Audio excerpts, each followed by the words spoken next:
Hello.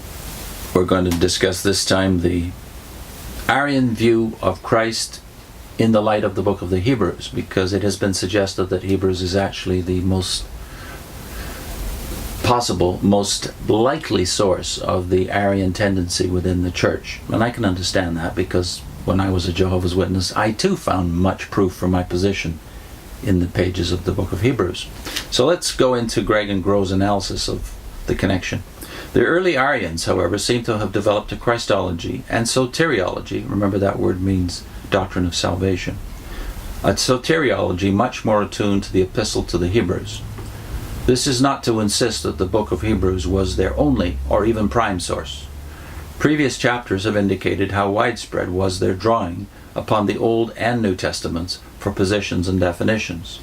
It is to suggest that the Christology of Hebrews, read from the standpoint of Arian theological presuppositions, best summarizes their themes and positions. It is also to suggest that the exegesis of text from Hebrews played a far more important role in the controversy than previous scholars have noted. If, for example, one reads Hebrews from the standpoint of Arian presuppositions, so many themes that we have identified as central to early Arianism leap to the fore. In fact, Hebrews 1:1-4 seems almost a creedal summary of Arian thought. The Christ whom God appoints for virtuous service has so been exalted with honor and glory and an eternal name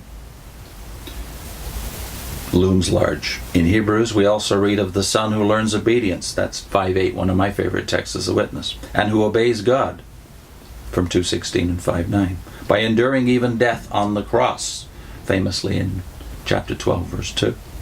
Thereby he overcomes death. He never glorifies himself, but awaits God's acclamation. Like a good high priest, this Redeemer has to become like his brothers. That's chapter 2, verses 14 and 16.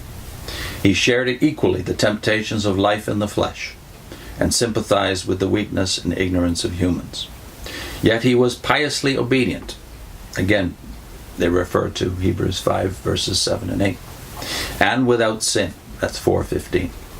Such a scheme of perfecting the pioneer, the word there in Greek is archegos, through suffering, has as its goal the bringing of many sons to salvation. For, in the language of Hebrews, the one who sanctifies and the ones who are sanctified are out of one stock.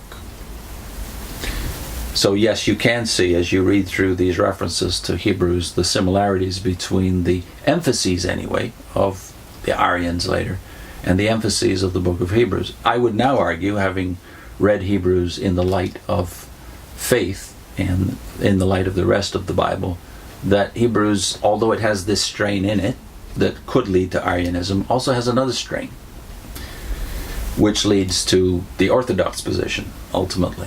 So, while granting that there is some truth to the claim that the Arians have biblical antecedents and that they derive many of their ideas, and therefore that Jehovah's Witnesses derive many of their ideas from the Bible, I would also make the point that I now see it in, I think, a far more balanced way, namely that although it is true that all distortions of Scripture have some Scripture elements, their emphases tends to be the distortion. None of the cults, none of the sects, none of the denominations I've ever studied have no truth. They emphasize certain truths, and that overemphasis always goes with an underemphasis of other truths, which in effect throws them into the danger of heresy, if not into actual heresy. So yes, we're all in the business of distorting God's truth. And yet, although I can see that we need to cut slack to those who are commonly called heretics, even within the church, not to mention give more grace to the cultist when we meet him and he insists upon his position. Nevertheless, I think we have to accede to the point that is made a few pages later, namely that although biblically you could make a case for Arianism, this point needs to be weighed in and against it, which is Greg and Grove suggests that, well, I'll read it. The radical step taken by the Arians in rejecting the essential nature of Christ being identical to the nature of God his Father. The radical step taken by the Arians was in extending that kind of deity to the Redeemer. In this, as we have seen, the Arians were aided and abetted by certain motifs in the Bible. Yet, certain pagan traditions may be operative here also. The Pythagorean Sistanitis wrote an interesting passage in his On Royalty, in which he distinguished between the first God, who is king by nature and essence, and the king on earth, who is king by birth and imitation. A king is wise only as an imitator and emulator of the first God. So there's one God, according to Estanitis, who is God by nature, and there's another God who gets there by imitation and merit. And I can't help but think that idea is embedded firmly in Watchtower theology. And if we are to achieve salvation, according to the Arian tendency, we will achieve it the same way the Son of God did, by his loyalty and his obedience to the Father. So indeed, in the Arian view, the Son is more like us than he is like God.